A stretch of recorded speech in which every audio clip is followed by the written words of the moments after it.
Welcome back to Arsh Educare. Today we are going to learn about crop production and management. This is the first chapter of Class 8 Science book. तो 10,000 BC पहले इंसान जब आदि मानव था तो वो nomadic था, खाना बदोश था। एक जगह वो रुकता नहीं था, इधर उधर घूम घूम के वो या तो फ्रूट्स खाते थे या फिर शिकार करके एनिमल्स को भी खाया करते थे। धीरे धीरे करके वो एक जगह रुकने लगे। उन्होंने जो है जंगली जानवरों को अपना पेट एनिमल बनाना शुरू किया।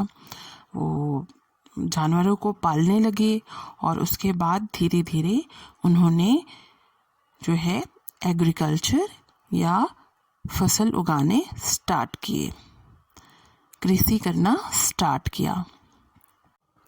आज हम जो खाते हैं वो या तो एनिमल प्रोडक्ट होता है या फिर प्लांट प्रोडक्ट होता है। और ह्यूमन पॉपुलेशन अर्थ में बहुत ज़्यादा है और ये दिन दूनी रात चौगुनी बढ़ती जा रही है।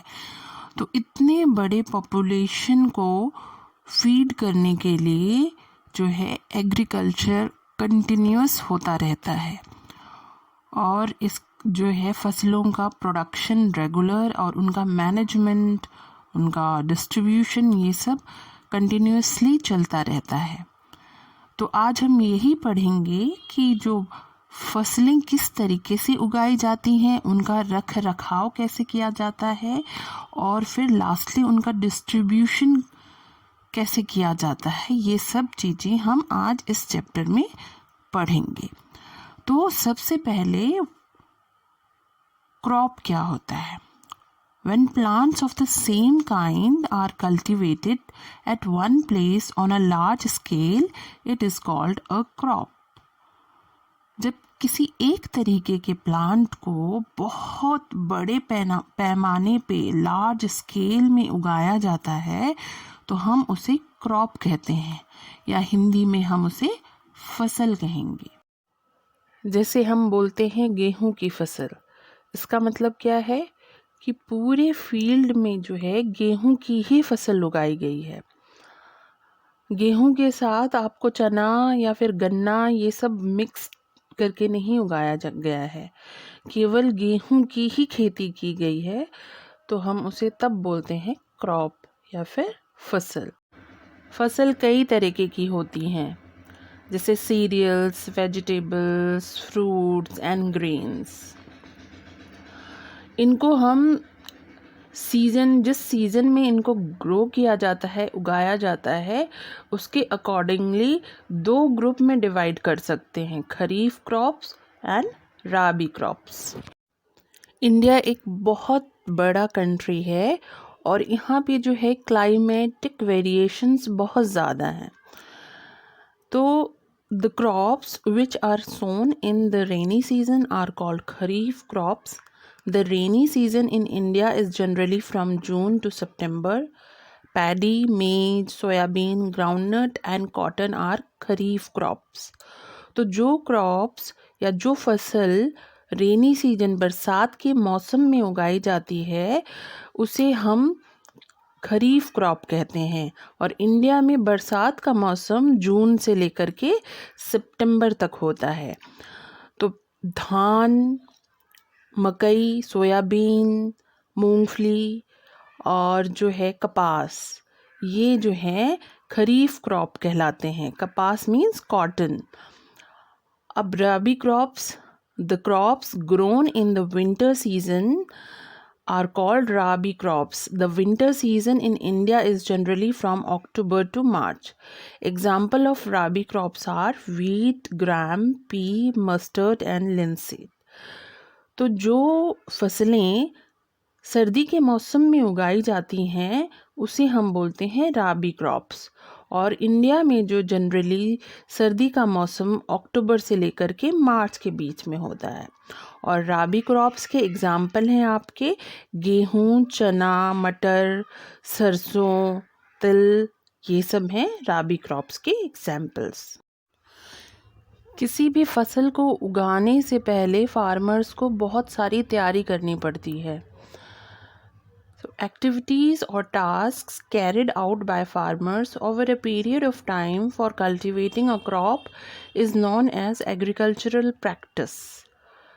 तो जो भी एक्टिविटीज़ या तैयारी जो फार्मर्स को करनी पड़ती है फसल उगाने से पहले, उन्हें हम बोलते हैं agricultural activities. These activities involve preparation of soil, sowing, adding manure and fertilizers, irrigation, protection from weeds, harvesting and storage. Preparation of soil is the first step of growing a crop. In this process, soil is turned and loosened. The loose soil allows the roots to breathe easily when they go deep into the soil and helps in the growth of earthworms and microbes present in the soil. खेतों को तैयार करना फसल उगाने का सबसे पहला step है.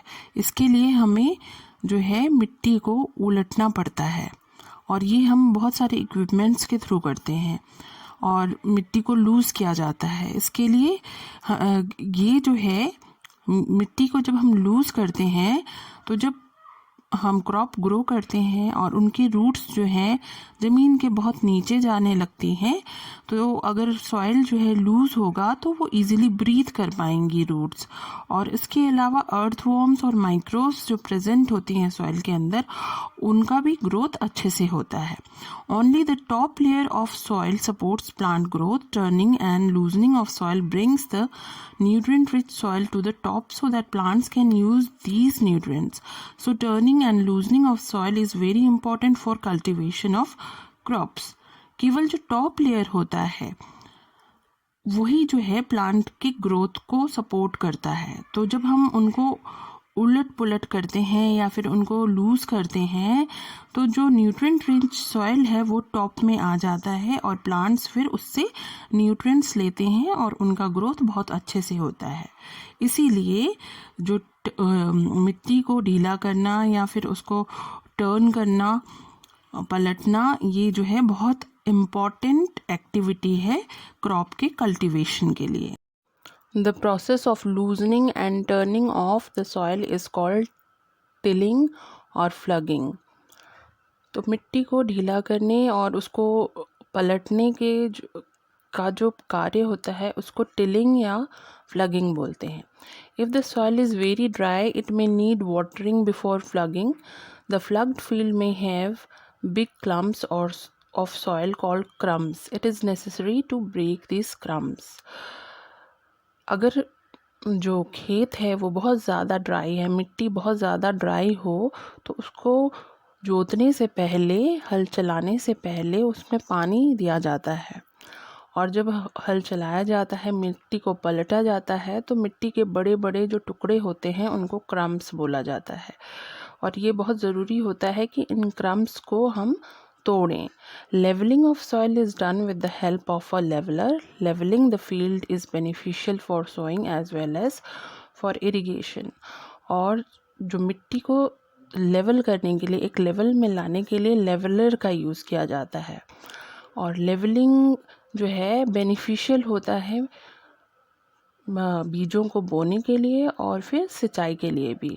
ये जो पिक्चर आप देख रहे हैं ये एक जो है पारंपरिक रूप से इस्तेमाल में लाया जाता है.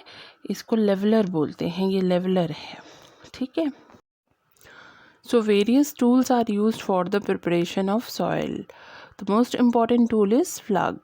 तो बहुत सारे जो है औजार यूज़ किए जाते हैं सॉइल को प्रिपेयर करने के लिए, फसल उगाने के लिए. तो सबसे पहला है फ्लग.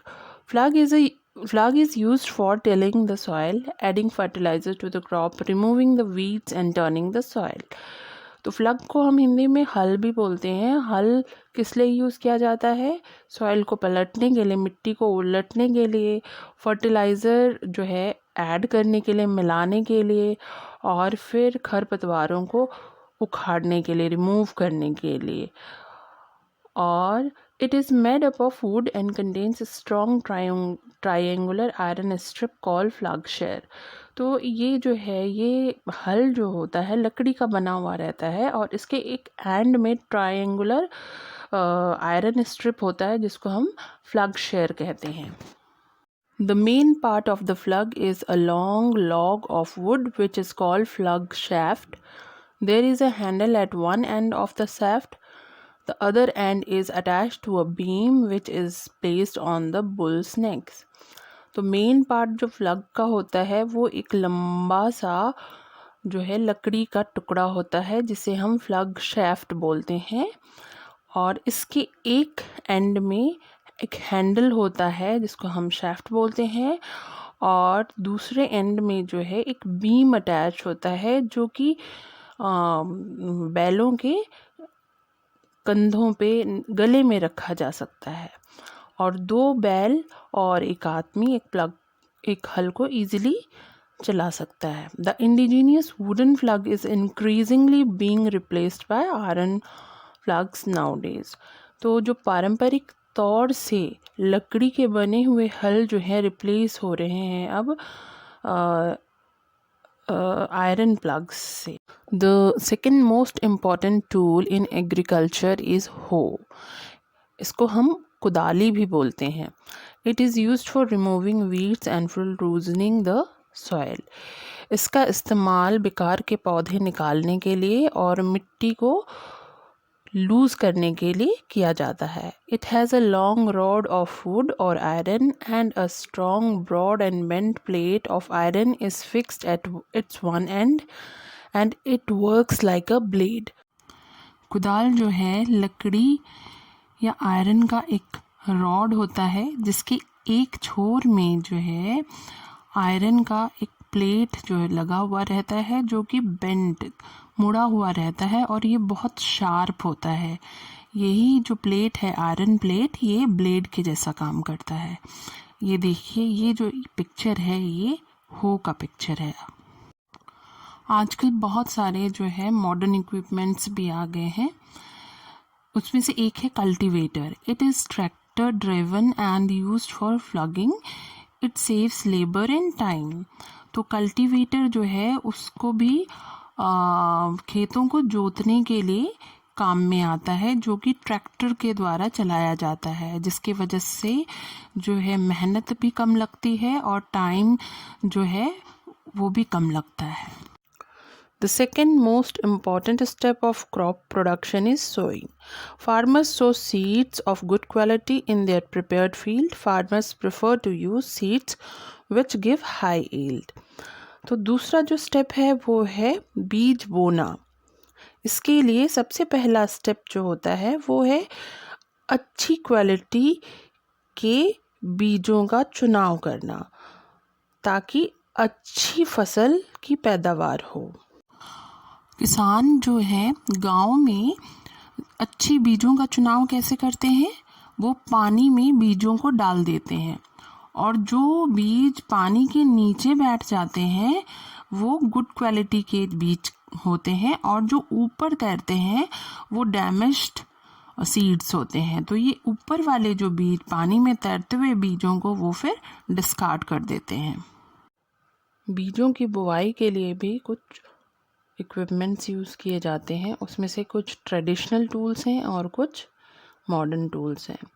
Traditional tool is shaped like a funnel and it connected to pipes that has a sharp end.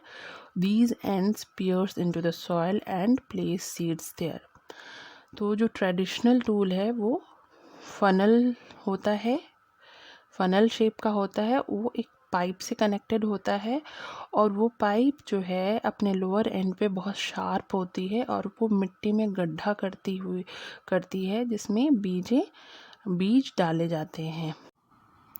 और जो मॉडर्न टूल है उसे हम सीड ड्रिल कहते हैं. The seed drill is used with the help of tractors. This sows the seed uniformly at the equal distance and depth. It ensures that seeds get covered by soil after sowing. This protects seed from being eaten by birds. Sowing by using a seed drill saves time and labor. तो जो modern tool है बीज बोने का उसे seed drill कहते हैं जो कि ट्रैक्टर्स की मदद से चलाया जाता है. इसमें जो है बीज जो है इक्वल डिस्टेंस पे लगाए जाते हैं और इक्वल डेप्थ पे लगाए जाते हैं, और सीड्स को बोने के बाद उसके ऊपर मिट्टी भी कवर कर दिया जाता है, हो जाता है, जिसकी वजह से जो है वो चिड़ियों से बीजें जो हैं बची रहती हैं।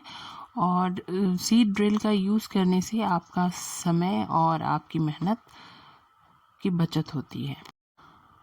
The third step of crop production is adding manure and fertilizers. The substances which are added to the soil in the form of nutrients for the healthy growth of plants are called manure and fertilizers.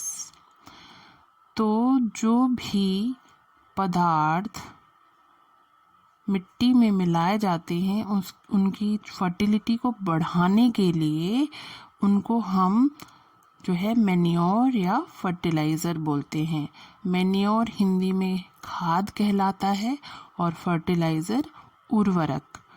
The continuous cultivation of crops makes the soil deficient in nutrients. These nutrients are replenished by the addition of manure into the fields. This process is called manuring.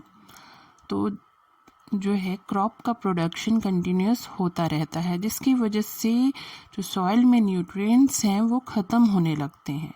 तो ये जो nutrients हैं इनको फिर से soil में add करने के लिए मैन्योर या फिर खाद डाला जाता है, और इस प्रोसेस को ही हम बोलते हैं manuring. So what is the difference between manure and fertiliser? Manure is organic in nature while fertilizer is inorganic in nature. Manure जो है प्राकृतिक चीज़ों से बना हुआ रहता है और फर्टिलाइज़र जो है केमिकल से बना हुआ रहता है। Manure is an organic substance obtained from the decomposition of plant or animal waste, and fertilizers are chemicals produced in factories which are rich in a particular nutrient. Manure जो है plant और animal waste से बना हुआ रहता है, उनके decomposition से, और फर्टिलाइजर जो है वो केमिकल से बना हुआ रहता है और एक पर्टिकुलर न्यूट्रिएंट में बहुत ज़्यादा रिच होता है। Manure is comparatively less rich in plant nutrients, fertilisers are very rich in plant nutrients. Manure जो है उनमें जो है न्यूट्रिएंट्स कम मात्रा में रहते हैं, जबकि फर्टिलाइज़र में न्यूट्रिएंट्स बहुत ही ज़्यादा मात्रा में रहते हैं। Fertilizers are rich in nutrients, but their excessive use can make soil less fertile and it also makes source of water pollution. तो जो है फर्टिलाइज़र अगर हम बहुत ज़्यादा यूज़ करते हैं तो सॉइल की फर्टिलिटी ख़त्म हो जाती है और वाटर पोल्यूशन भी होता है। Urea, potash, super phosphate, ammonia, sulphate and NPK, nitrogen, phosphorus, potassium, ये कुछ फर्टिलाइज़र्स के नाम हैं। तो ज़मीन की उर्वरता को बनाए रखने के लिए हम 3 जो है मेथड यूज़ कर सकते हैं। First is substitute fertiliser with organic manure. तो फर्टिलाइज़र की जगह अगर हम मैन्योर यूज़ करें तो फिर ज़मीन की उर्वरकता जो है बनी रहती है, प्लस वाटर पोल्यूशन भी नहीं होता है। Second is leave the field uncultivated in between 2 crops. 2 फसल लेने के बीच में ज़मीन को खाली छोड़ दिया जाए, उसमें कोई खेती ना की जाए, तो भी है ना उसकी उर्वरकता बनी रहती है। And third is crop rotation. इसमें क्या होता है कि आप एक फसल के बाद दूसरी फसल जब लेते हैं तो वो अलग फसल होनी चाहिए। जैसे गेहूं के बाद आप दाल उगा सकते हैं उस खेत में, जैसे गेहूं के बाद दाल उगा सकते हैं और फिर दाल के बाद फिर आप गेहूं उगा सकते हैं। जिस तरीके से जो है दाल की जो जड़ों में होते हैं राइजोबियम बैक्टीरिया, जो कि नाइट्रोजन को जो है एनवायरमेंटल नाइट्रोजन को फिक्स करके मिट्टी में मिलाते हैं। तो इस तरीके से जब आप दालों की खेती के बाद उस मिट्टी में अगर आप वीट या गेहूं लगाते हैं तो गेहूं के पौधों को नाइट्रोजन जो है भरपूर मात्रा में मिलती है। तो क्रॉप रोटेशन भी एक अच्छा तरीका है ज़मीन की उर्वरता को बनाए रखने के लिए। So what are the advantage of manure? It improves the texture of soil. It increases the water holding capacity of the soil. It makes the soil porous, due to which exchanges of gases become easy. It increases the number of friendly microbes in the soil. तो ये जो है मिट्टी के texture को improve करता है, पानी धारण करने की क्षमता जो होती है मिट्टी की उसको बढ़ाता है, और सॉइल को पोरस बनाता है, जिससे कि गैसेस का एक्सचेंज बहुत इजीली होता है। और चौथा, ये जो है फ्रेंडली माइक्रोब्स को इंक्रीज करने में भी सहायक होता है। Water is essential for all living organisms, so it is also important for plants. तो fourth step is irrigation in crop production. So irrigation is the supply of water to crops at regular intervals. The time and frequency of irrigation varies from crop to crop, soil to soil and season to season. जो हम time से फसलों को पानी देते हैं, इसी process को इरिगेशन या फिर सिंचाई कहा जाता है। और जो इरिगेशन की जो फ्रीक्वेंसी है या फिर टाइम जो है वो डिपेंड करती है कि हम कौन सा फसल उगा रहे हैं, किस तरीके की मिट्टी में वो फसल उगी हुई है और कौन से सीजन में वो फसल लगी हुई है। Importance of water in crop production. Water is important for proper growth and development of plants. Along with water, dissolved minerals, nutrients and fertilizers are also absorbed by the plant roots.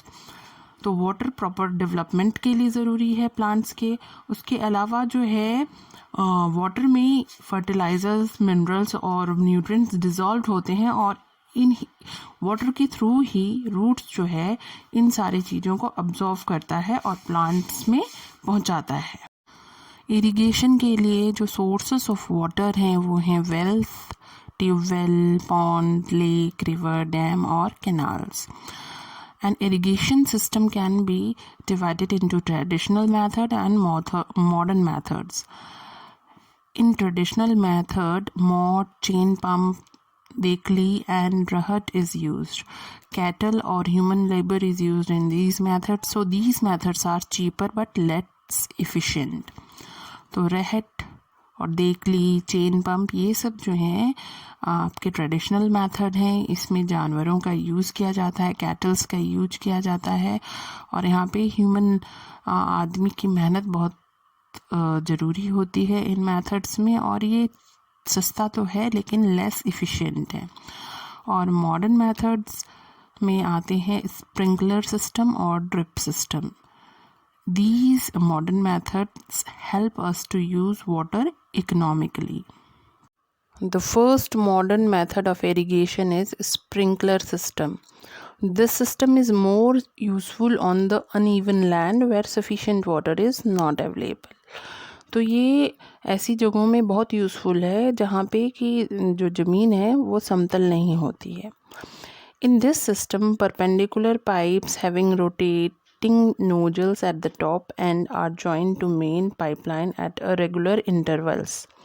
इस system में क्या होता है, perpendicular pipes होते हैं जिनमें कि top में जो है एक रोटेटिंग नोजल अटैच्ड होता है और ये मेन पाइपलाइन से जुड़े होते हैं। When water is allowed to flow through the main pipe under pressure with the help of a pump, it escapes from the rotating nozzles. It gets sprinkled on the crop as if it is raining. जब main pipeline से पानी जो है pressure के साथ छोड़ा जाता है पंप के थ्रू, तो इन रोटेटिंग नोजल से ये जो पानी है वो बाहर निकलते हैं प्रेशर के साथ, तो ऐसा लगता है जैसे कि बारिश हो रही हो। ये जो वीडियो है ये स्प्रिंकलर का है। In drip system, the water falls drop by drop directly near the root, so it is called drip system. Drip system में क्या होता है, पानी जो है बूंद बूंद करके जड़ों के पास गिरता है, इसीलिए इसे ड्रिप सिस्टम कहते हैं। In this system water is not wasted at all, it is a boon in regions where availability of water is poor. तो ये जो इस सिस्टम में पानी बिल्कुल भी वेस्ट नहीं होता है, बर्बाद नहीं होता है, और ये उन जगहों के लिए बहुत ही अच्छा टेक्नोलॉजी है जहाँ पानी की कमी होती है, जैसे कि रेगिस्तान के इलाके। It is the best technique for watering fruit plants, gardens and trees. ये फलों के जो गार्डन्स होते हैं और ट्रीज़ होती हैं, इनको पानी देने के लिए ये बहुत अच्छा टेक्निक है। क्रॉप प्रोडक्शन का नेक्स्ट स्टेप है प्रोटेक्शन फ्रॉम वीड्स। फसलों में फसल के अलावा बहुत सारे अनवांटेड प्लांट्स भी उगाते हैं जिन्हें हम वीड्स कहते हैं। So the undesirable plants that grow along with the crop naturally are known as weeds. Weeds compete with the crop plant for water, nutrient, space and light. Therefore, it is very necessary to remove weeds. ये जो weeds हैं ये crops के साथ space, water, nutrients और light के लिए compete करते हैं, इसीलिए बहुत ज़रूरी है कि इन्हें खेतों से निकाल दिया जाए। The process of removal of weeds is called weeding. और इस प्रोसेस को, जिस प्रोसेस से हम खरपतवार को खेतों से निकालते हैं, उसे बोलते हैं weeding. The best time for the removal of weeds is before they produce flowers and seeds. खरपतवार को निकालने का सही समय होता है जब वो फूल देते हैं, जब उनमें फ्लावरिंग होती है उस या फिर उनमें सीड का प्रोडक्शन होता है, उससे पहले ही खरपतवार खेतों से हटा लेने चाहिए। किसान जो है डिफरेंट टाइप के मेथड्स यूज़ करते हैं खरपतवारों को खेतों से निकालने के लिए। इसमें से जो पहला मेथड है वो है टिलिंग, जिसको हम बोलते हैं जोतना। It is done before the sowing of crop. It helps in uprooting and killing of weeds. Weeds then dry up and get mixed with the soil. ये जो है खेत प्रिपेयर करते हैं उससे पहले होता है। हम जब जोतते हैं खेतों को तो जो भी वीड्स उसमें उगे हुए रहते हैं वो जड़ों के समेत उखड़ जाते हैं और मिट्टी में मिल के ड्राई हो जाते हैं। दूसरा मेथड है manual removal. This is done with the help of a khurpi. Weeds are physically removed by uprooting or cutting them close to the ground from time to time. इस मैनुअल मेथड में खुरपी नाम के औजार का यूज़ किया जाता है। इसमें जो है हम अपने हाथों से ही खरपतवारों को एक एक करके जड़ों से उखाड़ते हैं या उनके जड़ के पास उन्हें ग्राउंड में काट दिया जाता है। And third method is using weedicides. Weedicides are the chemicals that kill weeds without killing the crops. Weedicides chemicals होते हैं जो कि केवल वीड्स को मारते हैं, क्रॉप्स को नहीं मारते हैं। इनका छिड़काव करके भी किसान जो है वीड्स को रिमूव कर सकते हैं। ये खुरपी है। And the next step of crop production is harvesting. Harvesting is the process of cutting matured crops from the field. In harvesting, crops are cut close to the ground. Harvesting में क्या होता है कि जो तैयार फसल हैं उनको ग्राउंड के पास काट दिया जाता है। इसको हम हिंदी में कटाई भी बोलते हैं। It is done manually by sickle or by a machine called harvester.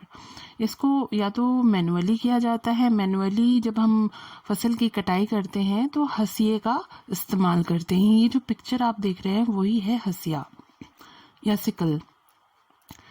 या तो मशीन्स का यूज़ किया जाता है जिसे हम हार्वेस्टर बोलते हैं। The separation of grain from chaff is called threshing. It is done by a machine called combine and by winnowing.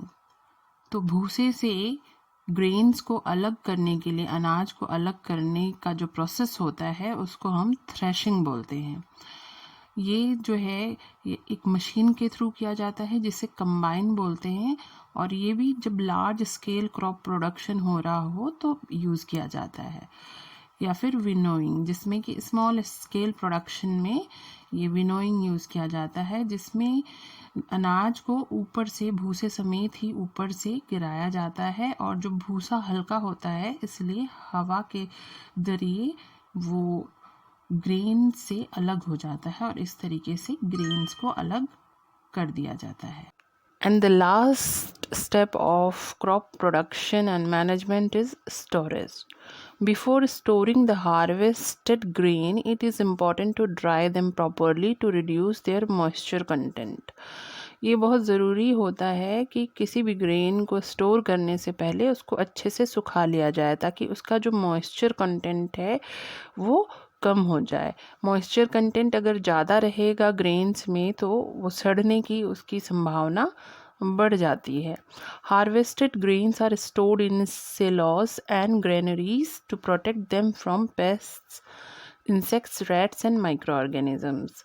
तो जो ग्रेन्स, हार्वेस्टेड ग्रेन्स जो होते हैं उनको सिलॉस में रखा जाता है। ये बड़े बड़े जो हैं सिलेंड्रिकल टावर होते हैं, इसमें ही अनाज रखा जाता है, या फिर भंडार, बड़े बड़े भंडार बनाए जाते हैं, इसमें इन ग्रेन्स को रखा जाता है। Farmers store them in jute bags और मेटालिक बिन्स। तो फार्मर्स जो है जूट बैग या मेटालिक बिन्स में इन्हें स्टोर करके रखते हैं। ये जो पिक्चर आप देख रहे हैं ये सिलॉस के पिक्चर्स हैं। इन्हीं में जो है अनाजों को भर के रखा जाता है। In the starting of video I told you we use 2 types of product, animal product और plant product as food. So when animals are reared in large scale in farms for the animal products, it is known as animal husbandry. तो जब हम जानवरों को पालते हैं उनके दूध, मीट या वूल के लिए, तो उसको हम बोलते हैं एनिमल हस्बेंड्री। और बहुत सारी जानवरों को पाला जाता है, जैसे कि बकरी, फिश, काऊ, पिग, शीप, इन सब को। और ये भी हमारे जो है न्यूट्रिएंट्स का एक इम्पॉर्टेंट सोर्स होते हैं। तो आज की जो क्लास है यहीं पे ख़त्म होती है। मिलूँगी मैं आपको अगले वीडियो में। मेरे चैनल को सब्सक्राइब करना ना भूलें। Thank you for watching and liking the video.